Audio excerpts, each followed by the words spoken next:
అమెరికాకు Iran shock ఇచ్చింది. తాత్కాలిక సీజ్ ఫైర్ ఒప్పందానికి నో చెప్పింది ఇరాన్.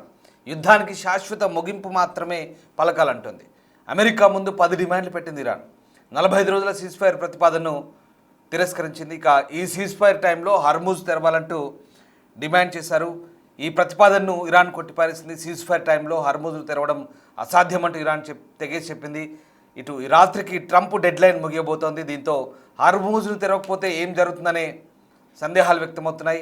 ఈ నేపథ్యంలో ఇక ట్రంప్ చెప్పినట్టుగా ఇరాన్ను సర్వనాశనం చేస్తారా లేక యుద్ధానికి ఎండుకాడు పడేలా ముందడుగు పడుతుందా? ఇరాన్ పెట్టిన 10 డిమాండ్లపై ట్రంప్ ఎలా స్పందిస్తారనేది మాత్రం ఇప్పుడు ఆసక్తికరంగా మారుతుంది. పశ్చిమాసియా యుద్ధ నేపథ్యంలో అమెరికా చేసిన కాల్పుల విరమణ ప్రతిపాదనను ఇరాన్ తిరస్కరించింది. ఈ మేరకు పాకిస్తాన్ ద్వారా తన స్పందనను తెలియజేసినట్లుగా ఇరాన్ అధికారిక media Islamic republic news agency చెప్తోంది. తాము తాత్కాలిక సంధికి సిద్ధంగా లేమని ఇరాన్ తేల్చి చెప్పింది. ఈ యుద్ధాన్ని శాశ్వతంగా ముగించాల్సిన అవసరాన్ని నొక్కి చెప్పింది. మరోవైపు ఇరాన్ ఈ సందర్భంగా 10 డిమాండ్లను అమెరికా ముందుంచింది. ఘర్షణలకు ముగింపు పలకాలని, హర్ముజ్ జలసంధి ద్వారా సురక్షిత ప్రయాణానికి నియమావళి రూపొందించడంతో పాటు ఆంక్షలను ఎత్తివేయడం, పునర్నిర్మాణానికి సంబంధించి పలు నిబంధనలు కూడా ఇందులో ఉన్నాయి.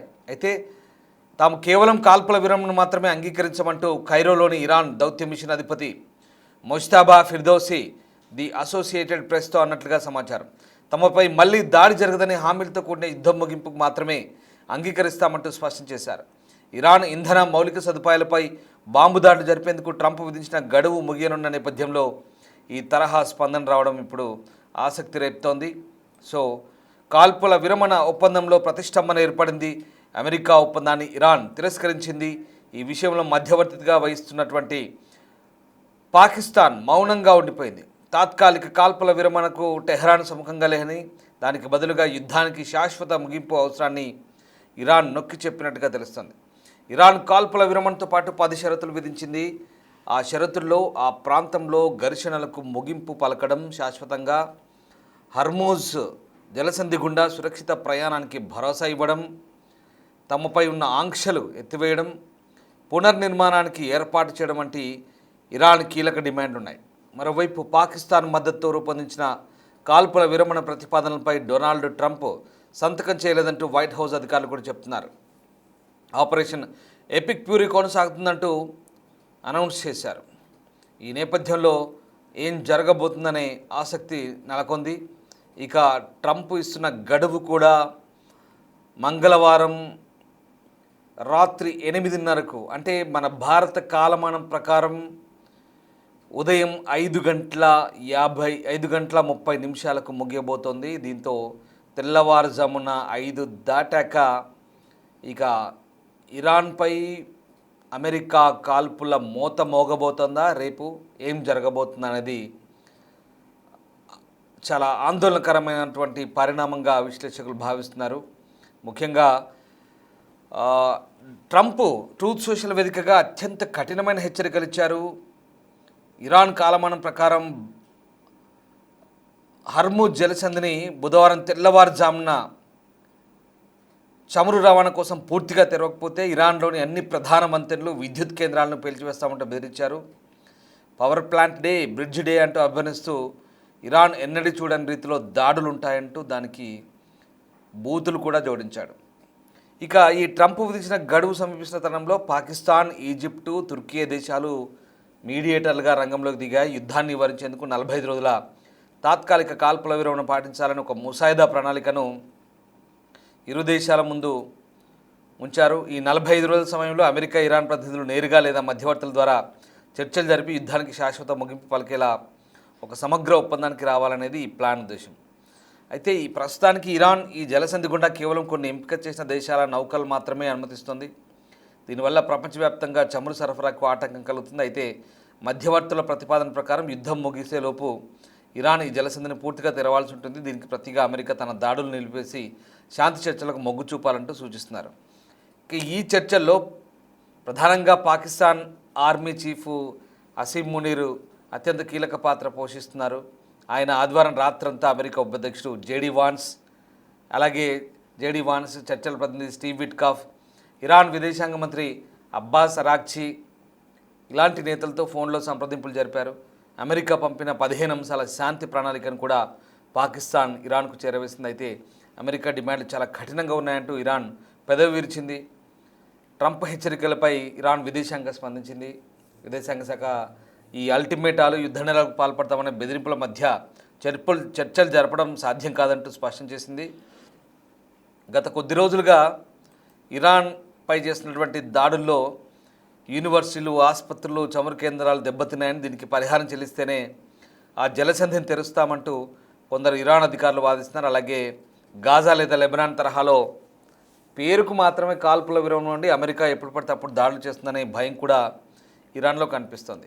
సో ఇప్పటి వరకు జరిగిన ఈ యుద్ధంలో ఇరాన్లో దాదాపు 2500 మంది పైగా మరణించారు. లెబనాన్లో 1500 మంది పైగా మరణించారు. ఇరాక్, గల్ఫ్ దేశాల్లో వందలాది మంది గాయపడ్డారు. డజన్ల సంఖ్యలో ప్రాణాలు కోల్పోయారు. అమెరికా కూడా 13 మంది సైనికులు కోల్పోయింది. ఇజ్రాయెల్ కూడా 25 మంది దాకా సైనికులు కోల్పోయింది. అంతకుమించి ఇంకా 10ల సంఖ్యలో పౌరులు కూడా చనిపోయారు, గాయపడ్డారు. ఇక ఈ నేపథ్యంలో ట్రంప్ విధించిన గడువులోపు మధ్యవర్తుల ప్రయత్నాలు సఫలమైతే ప్రపంచం మరో పెను విపత్తు నుంచి తప్పుకునే అవకాశం ఉంటుందని భావించాం. కానీ ఇప్పుడు ఇరాన్ సింపుల్గా నో చెప్పింది.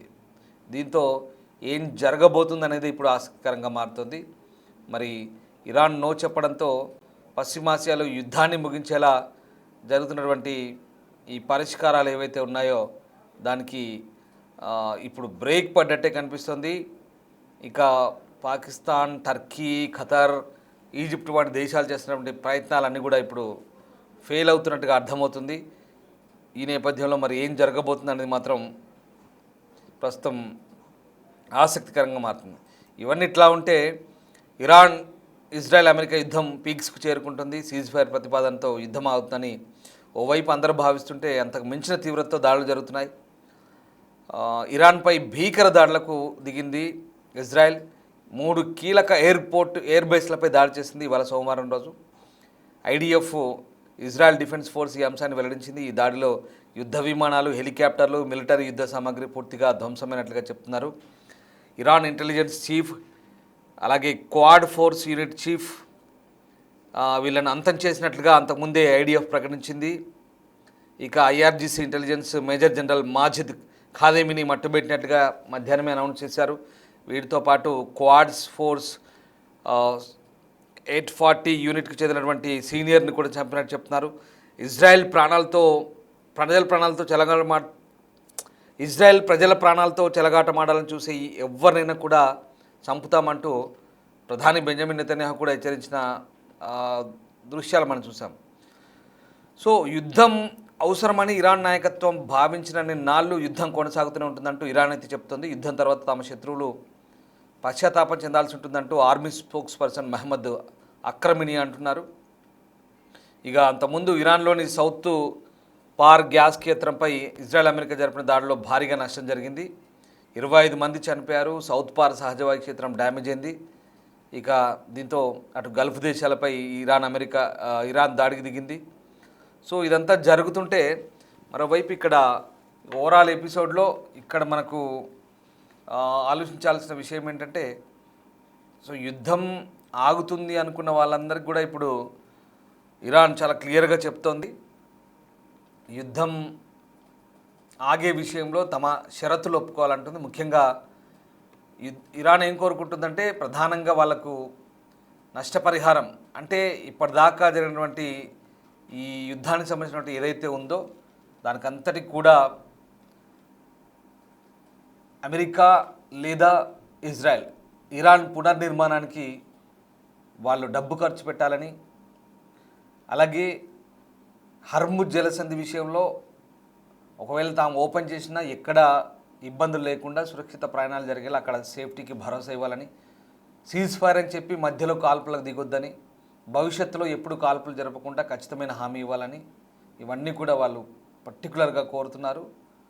ఈ నేపథ్యంలో ప్రస్తుతం అమెరికా చేసిన ప్రతిపాదనలు, ఇరాన్ ప్రతిపాదనలు పరస్పర విరుద్ధంగా ఉన్నాయి కాబట్టి ఇక సీజ్ ఫైర్ జరిగే ప్రసక్తి లేదు.